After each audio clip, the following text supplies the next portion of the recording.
जय श्री कृष्ण। आपका मेरी चैनल में स्वागत है। आज हम बात करेंगे कि कन्यादान का मतलब क्या है। कन्यादान शादी के वक्त क्यों किया जाता है। कन्यादान कौन कर सकता है, इसके बारे में संपूर्ण माहिती प्रदान करूंगा। हिंदू धर्म के अनुसार कन्यादान का अर्थ कन्या का दान देना होता है। सभी दानों में से कन्यादान सबसे बड़ा दान माना जाता है। कन्यादान एक ऐसी रस्म है जो कि पिता और बेटी के भावनात्मक रिश्ते को दर्शाती है। इस रस्म के अनुसार हर पिता अपनी बेटी का हाथ बेटी के होने वाले वर के हाथों में सौंपता है, जिसके बाद कन्या की सारी जिम्मेदारियां वर को निभानी होती है। हर माता पिता लड़की के भविष्य को उज्जवल बनाने के लिए अच्छा घर और वर देखकर बेटी का विवाह करके अपना योगदान देते हैं। हिंदू धर्म में विवाह के दौरान कई तरह की रस्में निभाई जाती है। कन्यादान भी उन्हीं रस्मों का एक हिस्सा है। शास्त्रों में कन्यादान को महादान बताया गया है। यह दान माता पिता के अलावा घर प्रमुख सदस्यों भी कर सकते हैं। एक पिता अपनी बेटी का पालन पोषण करता है और विवाह के दौरान अपनी बेटी के हाथ पीले करके उसके हाथ को वर के हाथ में सौंप देता है। माता पिता अपने हाथ में कन्या के हाथ गुप्त दान का धन और पुष्प रखकर संकल्प बोलते हैं और उन हाथों को वर के हाथों में सौंप देते हैं। इसके बाद वर कन्या के हाथ को पकड़कर ये संकल्प लेता है कि वो उस कन्या से जुड़ी हर जिम्मेदारियों को भली भांति निभाएगा।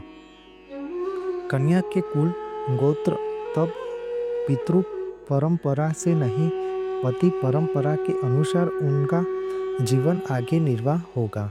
इस रस्म को कन्यादान कहा जाता है।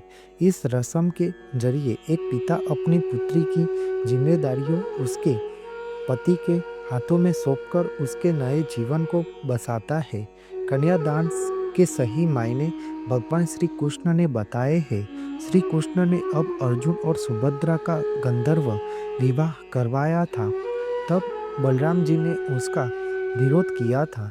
बलराम जी ने कहा कि वह बहन सुभद्रा का कन्यादान नहीं हुआ है। जब तक कन्यादान नहीं होता तब तक विवाह पूर्ण नहीं माना जाता है। तब भगवान श्री कृष्ण ने कहा कि पशु की भांति कन्या के दान का समर्थन भला कौन कर सकता है। कन्यादान का सही अर्थ है कन्या का आदान, न किया कि कन्या का दान। शादी के दौरान कन्या का आदान करते हुए पिता कहते हैं कि मैंने अभी तक अपनी बेटी का पालन पोषण किया, जिसकी जिम्मेदारियों में आज से आपको सौंपता हूँ। इसके बाद वर कन्या की जिम्मेदारियों अच्छी तरह से निभाने का वचन देता है। इस विवाह रस्म को कन्या का आदान कहा जाता है। इसका यह मतलब नहीं होता कि पिता ने पुत्री को दान कर दिया है और अब उसका कोई अधिकार नहीं रहा। आदान का मतलब होता है लेना या ग्रहण करना। इस तरह एक पिता कन्या की जिम्मेदारी कन्या के होने वाले वर को सौंपता है और वर उन दायित्वों को ग्रहण करता है। इसे कन्या का आदान कहा जाता है। वास्तव में दान तो सिर्फ उस वस्तु का किया जाता है जिसे आप अर्जित करते हैं। किसी इंसान का दान नहीं होता। बेटी परमात्मा की दी हुई सौगात होती है, उसका दान नहीं आदान किया जाता है और इस तरह उसकी जिम्मेदारी को वर को सौंपा जाता है। कन्या आदान को सुविधा की दृष्टि से कन्यादान कहा जाता है, लेकिन इसके सही अर्थ को नहीं बताया जाता। इसलिए आज भी लोग कन्यादान का गलत मतलब निकालते हैं। कन्या माँ लक्ष्मी का अवतार होती है। वह दोनों ही कुल की उद्धार करता होती है। पौराणिक शास्त्रों में बताया गया है कि कन्या का आदान सबसे पहले दक्ष प्रजापति ने किया था। उन्होंने अपनी 27 कन्याओं का विवाह चंद्रदेव से करवाया था ताकि सृष्टि का संचालन सही तरीके से हो सके। तब उन्होंने चंद्रदेव को अपनी बेटियों की जिम्मेदारी सौंपते हुए कन्या आदान किया था। दक्ष प्रजापति की इन 27 पुत्रियों को ही 27 नक्षत्र माना गया है। तब से विवाह के दौरान कन्या आदान की प्रथा शुरू हो गई।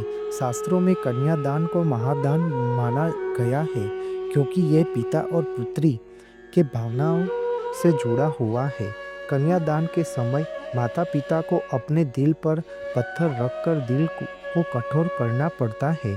यह माता पिता के परम त्याग को दर्शाता है। बेटी का घर सुखी देखकर माता पिता खुद को भाग्यवान समझते हैं।